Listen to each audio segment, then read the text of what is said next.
Tekrar gardını değiştiriyor. Saki bir alçak tekme. Sağa geldi burada. Sağa geldi. Emofis'ten geliyor. Anthony'den. Saki kapandı. Never. Never. Even at the extent where it's... It's a shame for Gokhan Saki. You can see he's visibly upset. Inilah kekalahan mengenaskan dari seorang petarung kejam dari Maroko. Orang yang meyakini tak ada yang mampu mengalahkannya, namun nyatanya ia malah tumbang juga. Dalam dunia pertarungan apapun, tidak ada yang benar-benar tangguh. Sekuat apapun mereka, pasti akan ada masanya. Seperti petarung yang satu ini, yakni Gokhan Saki. Rebelul Turk Gokhan Saki la 26. Banyak orang menyebutnya sebagai pembunuh dari Maroko karena memang laganya banyak dihiasi dengan kemenangan KO. He's wobbling. Watch. He's gone. He's done. Bahkan di episode sebelumnya kita sudah pernah membahas petarung ini.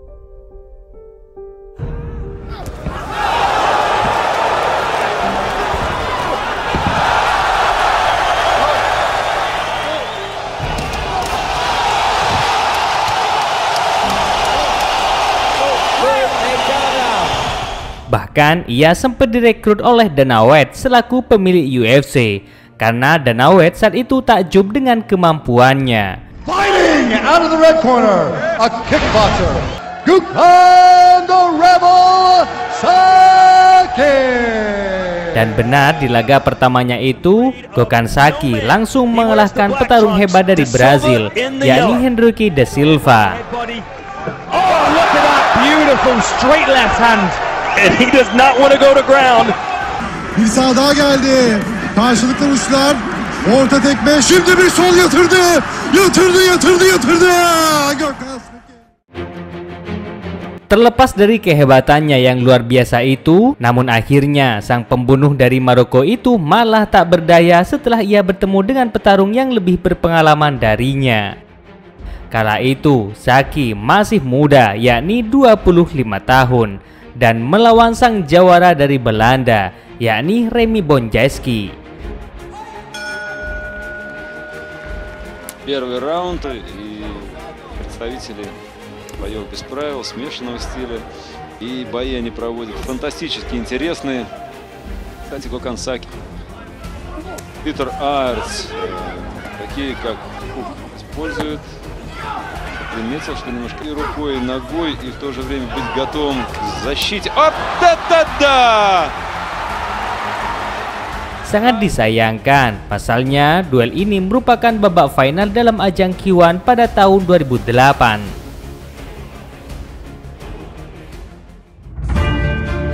Termasuk duel ini yang membuatnya tak berdaya, yakni ketika ia melawan petarung dari Belanda pula, yakni sang monster All Star of Ram.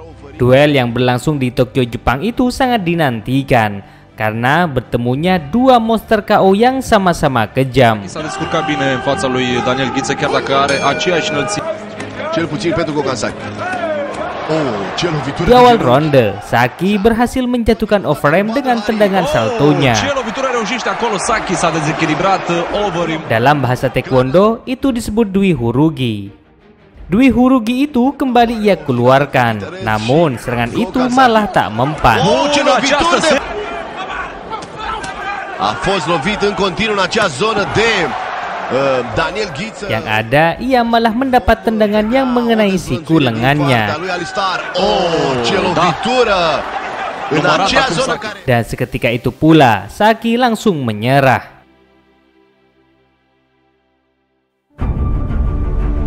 Salah satu kekalahan yang paling mengenaskan dalam karirnya yakni ketika Saki melawan sang koleganya yakni Badar Hari. Laga kedua petarung Maroko ini sangat dinantikan karena ini merupakan duel derby Maroko.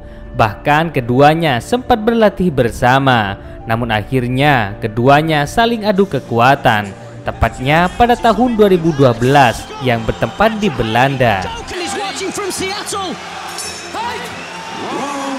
Enjoying as much as we are, my friend. Round now, trying to score. Yeah, he's going to go in and out. Dan di pertengahan ronde pertama, Saki malah tumbang dengan pukulan uppercut-nya.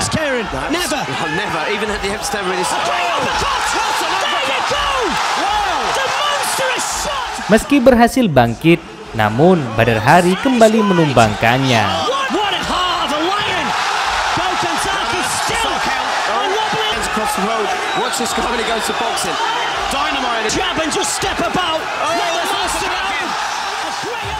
Setelah laga itu, perdebatan tentang petarung terbaik Maroko sudah selesai karena Badar Hari membuktikan bahwa ia lebih baik dari Gokhan Saki. Dan member olahraga Sport Factor sudah pernah membahas betapa ngerinya Badar Hari.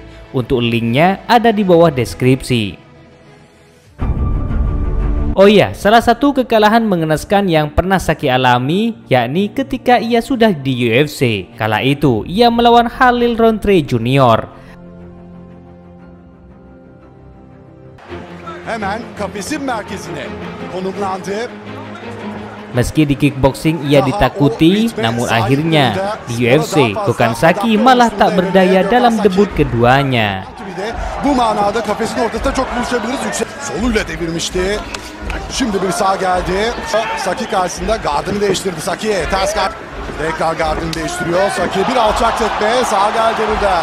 Sağ geldi. Emofisler geliyor. Rountree'den. Şey kaldı çünkü orada. Khalil Rountree. Bitti. Dan kekalahan itu sekaligus akhir dari karir di UFC-nya. Dan ia kembali masuk ke dunia kickboxing.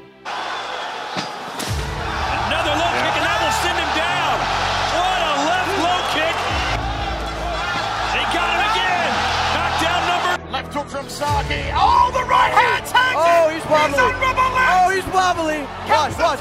He's gone. Here He's comes done. the tag. He's done. Can they have big kabosh? The big kabosh. Seperti inilah kejamnya sang pemberontak dari Turki. Gokhan Saki, you crazy bastard! You've done it again. Ya, petarung ini bernama Gokhan Saki. Dari saking kejamnya hingga orang-orang menjulukinya The Rebel, yang artinya sang pemberontak.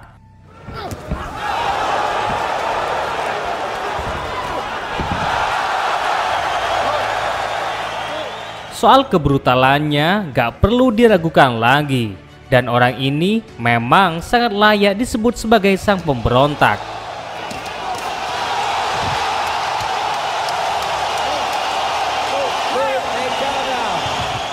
Pasalnya dari total kemenangan KO-nya sudah jauh di atas rata-rata, yakni 59 kali dari total 82 kemenangannya.